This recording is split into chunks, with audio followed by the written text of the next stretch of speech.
Para que serve o dinheiro? Onde vive e o que come? Fica comigo até o final desse vídeo que você vai entender perfeitamente. Mas antes de começar o conteúdo desse vídeo, não se esquece de deixar o like, porque isso me ajuda a dizer para o YouTube, dizendo, ó, esse conteúdo aqui é útil, compartilha para mais pessoas, ok? Além disso, não se esquece de seguir o canal. Agora, indo para o conteúdo. Muita gente costuma dizer que o dinheiro é a raiz de todo o mal. Mas será verdade? E se for, para que ele surgiu então? Foi para gerar maldade? Qual é a origem do dinheiro? Bora por parte. Primeiro, como eu já falei no vídeo Pra que ser rico, que eu vou deixar na descrição, que eu ainda não sei botar naquelezinho. O dinheiro é somente um meio e não o fim. Ou seja, ele serve para que você use ele para fazer o que você quiser.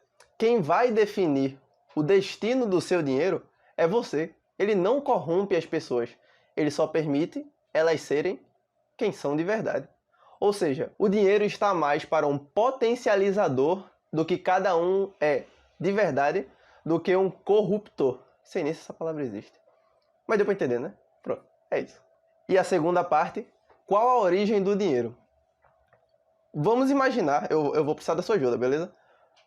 Imagine uma sociedade muito antiga, numa ilha muito distante, onde não existe dinheiro.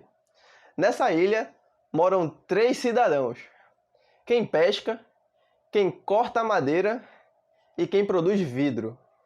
Somente essas 3 pessoas vivem nessa ilha tão distante. Imagine o seguinte, o que o pescador precisaria fazer para conseguir madeira? Ele tem 3 opções. Ou não pescar e cortar árvores para ter madeira, ou trocar peixes que ele tem pela madeira que o outro cara já corta, ou roubar o cara que tem madeira. Vamos concordar que essa terceira opção definitivamente não é uma boa. A primeira poderia ser uma opção, mas provavelmente o pescador não é bom madeireiro, porque ele não treinou isso. Ou seja, a habilidade dele está em produzir mais peixes e não em cortar mais árvores. Então, a melhor opção, pelo que a gente chegou a concluir, seria trocar os peixes dele pela madeira da outra pessoa. Até aí tudo bem. Se o cara que tem madeira quiser peixe e o cara que pesca os peixes quiser madeira, eles só concordam a quantidade e fazem a troca. O nome dessa troca é escambo. Antigamente, quando não existia dinheiro, todas as trocas eram feitas através do escambo. Sendo que, imagina que o cara da madeira não quisesse peixe, quisesse vidro. O cara que pescou ia ter que chegar na porta do maluco que faz vidro e falar: "Aí, irmão, tudo certo? Tem como tu desenrolar uns vidros pra mim, eu trocando meu peixe pelo teu vidro? Porque o maluco lá da madeira não quer peixe, quer vidro." Aí o cara do vidro vai falar: "Ok, eu tô precisando de comida mesmo, então tá aqui meus vidros, tu me dá teu peixe, tu pega o vidro e troca pela madeira do cara lá." Show de bola. Ele até conseguiu fazer a troca dele nessa nossa ilha tão distante. Mas perceba que ele já teve um trabalho a mais. Ele teve que sair do lugar onde ele queria trocar a madeira, ir no cara do vidro, oferecer a troca dos vidros dele por peixe, e ainda corria o risco do cara do vidro não querer, que já a gente vai chegar nesse ponto. E depois de efetuar essa troca, ele voltou para poder finalmente trocar pela madeira, que era o objetivo inicial dele. Ou seja, ele teve 3 trabalhos: ir na madeira, trocar pelo vidro e voltar para trocar pela madeira. Mas a situação começa a ficar um pouco mais complicada se, por exemplo, no futuro, o pescador quiser vidro, mas o cara que vende vidro não quiser nem peixe, nem madeira. E sim outra coisa que começou a ser produzida de um cara que chegou recentemente na ilha por um barco. O cara que produz tijolo, por exemplo. Ele fala: "Eu não quero nem peixe, nem madeira, eu quero tijolo." Aí o cara que tem o peixe vai no cara que vende tijolo e descobre que ele não quer peixe. Ele quer madeira. Aí o cara do peixe vai ter que trocar o peixe dele pela madeira, para trocar a madeira pelo tijolo, para trocar o tijolo pelo vidro. Tá dando para entender que o negócio começa a ficar difícil de ser realizado quando tem muitas partes podendo interagir entre si? Esse é o grande problema de uma sociedade onde predomina o escambo, ou seja, onde não tem moeda para facilitar as trocas. É possível ter uma sociedade feita 100% pelo escambo quando é uma sociedade relativamente simples, com poucos membros e com poucas coisas sendo produzidas. Porém, quando a quantidade de pessoas cresce e a quantidade de produtos produzidos lá também cresce, fica praticamente inviável, porque não tem como saber o que a outra pessoa vai querer em troca, porque ela pode muito bem não aceitar o que você quer. Imagina, por exemplo, nos dias de hoje você vai pedir um transporte por aplicativo e descobre que a forma de pagamento vai ter que ser em tratamento dentário. Cara, só quem ia poder pegar transporte ia ser dentista, tá entendendo? Tipo, ficaria muito difícil efetuar as trocas. E é aí que entra a existência do dinheiro. No livro O que o governo fez com o nosso dinheiro, o autor compartilha um pouco da origem do dinheiro, da onde ele veio e quais foram as moedas que já serviram ao longo da história.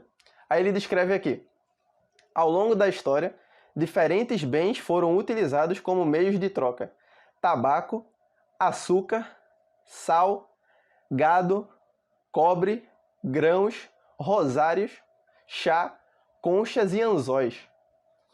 Tipo, dá para perceber que muita coisa já foi utilizada como dinheiro.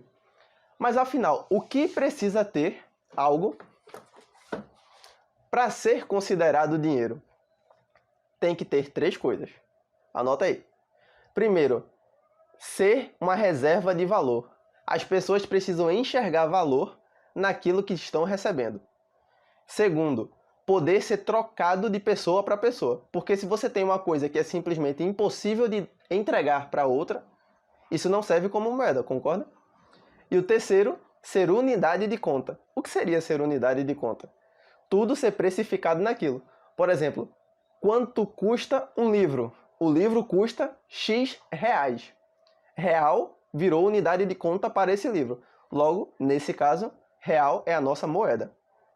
Mas perceba que das 3 características, a que mais importa é a primeira, reserva de valor. Por quê? Porque se a pessoa não aceita aquilo como algo valioso, ele não vai aceitar aquilo como forma de pagamento do resultado do trabalho dele. No nosso exemplo, o pescador não vai aceitar um punhado de areia como forma de pagamento dos peixes que ele coletou. Por quê? Porque a areia não tem valor nenhum. Um punhado de areia, o que é que ele vai fazer com isso? Areia para ele não tem valor. Então, se a areia para ele não é reserva de valor, ele não vai aceitar aquilo como forma de pagamento. E é por esse motivo que o ouro e a prata foram utilizados durante milênios como moeda de troca. É, na opinião do, por exemplo, Robert Kiyosaki, o dinheiro feito por Deus. E também ainda, na opinião do Robert, que é o autor do livro Pai Rico, Pai Pobre, o Bitcoin é o dinheiro feito pelos homens. Para quem não sabe, o Bitcoin também tem a mesma característica do ouro, que é uma quantidade limitada, ou seja, escassez. Porém, no ouro é uma quantidade limitada física, porque fisicamente existe uma quantidade finita de ouro para que possa ser explorado. Pelo menos na Terra. Existem as hipóteses que no futuro vai ser possível minerar asteroide, mas a gente ainda está, assim, sejamos honestos, um pouco longe disso. E o ouro tem a mesma, e o Bitcoin tem a mesma característica, sendo que ao invés de ser uma limitação física, é uma limitação digital, porque ele é programado para ter uma quantidade limitada e imutável. Ou seja, da mesma forma que não dá para produzir ouro em laboratório, também não dá para produzir além do que foi programado de Bitcoin. Por isso, muita gente acredita que no futuro ele pode ser uma moeda de troca universalmente aceita. Caso você queira um vídeo mais aprofundado sobre Bitcoin, deixa aqui nos comentários #Bitcoin para que eu fique sabendo que isso é do interesse de vocês.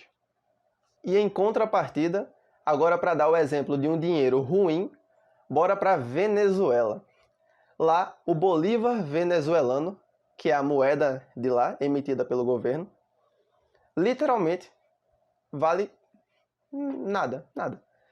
O dinheiro lá é mais usado como matéria-prima para produzir bolsas, por exemplo, do que como moeda de troca, porque ele já foi tão desvalorizado, o governo já imprimiu tanto dinheiro, que ele simplesmente não guarda em si mais nenhum valor. E as pessoas lá, infelizmente, tiveram que voltar a praticar o escambo para poder fazer as trocas, já que infelizmente eles não possuem mais dinheiro para isso. Pelo menos o dinheiro que eles têm em mãos não compra mais nada, pois não tem mais valor algum. Em países como a Venezuela, inclusive, o Bitcoin é um pouco mais caro, porque como lá o dinheiro estatal não vale nada, eles precisam de outras formas de fazer as trocas, ou por escambo, ou por uma moeda que simplesmente o governo não consegue parar. O Bitcoin surge para suprir necessidades como a dessa população. A gente acabou de falar a origem do dinheiro, por que ele existiu e o que ele faz, que é facilitar as trocas. Mas essa não é a única vantagem do surgimento do dinheiro. Também tem outra vantagem simplesmente maravilhosa, que é o enriquecimento. Bora voltar para aquela ilha hipotética tão distante há muito tempo. Nessa ilha, se alguém quisesse enriquecer, e aqui vamos considerar enriquecimento como acumular recurso, seja lá qual for, para o pescador seria acumular peixe, para o cara que produz vidro é acumular vidro, de madeira acumular madeira, só para facilitar, ok? Por mais que enriquecer envolva muito mais do que acumular recursos, vamos só considerar isso para facilitar. Se o cara que produz a madeira quisesse enriquecer, ele precisaria necessariamente de duas coisas: trabalhar mais e poupar parte do trabalho. Para qualquer um dentro dessa sociedade, para que ele possa enriquecer, ele precisaria trabalhar mais e poupar parte do que foi produzido. Sendo que, perceba, tem um limite para quanto cada um poderia enriquecer. Porque quem pesca, o peixe, depois de um certo tempo, apodrece. A madeira, depois de um certo tempo, absorve umidade ou pega cupim e fica inutilizável. O vidro é muito frágil. Cedo ou tarde ele vai se rachar e a pessoa vai perder o valor que estava no vidro inteiro.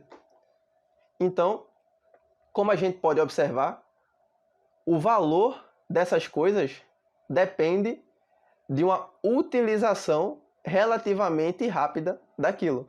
Se não for utilizado o peixe até um certo prazo, ele simplesmente não serve mais. É como se o valor por trás da existência do peixe sumisse, porque ele se torna inútil. Então, a partir da existência do dinheiro, as pessoas que produzem mais podem vender o excesso e poupar aquilo em forma de dinheiro. E isso é maravilhoso, porque se lembre, enriquecer, pelo menos na nossa sociedade, se é acumular recursos, como a sociedade poderia enriquecer sem a existência do dinheiro? Não dá. Literalmente, não dá. Tem um limite para a forma que a sociedade pode enriquecer se ela não possui dinheiro para efetuar as trocas. E isso, de novo, é maravilhoso. É isso, espero que você tenha gostado do vídeo de hoje. Beijunda e até a próxima.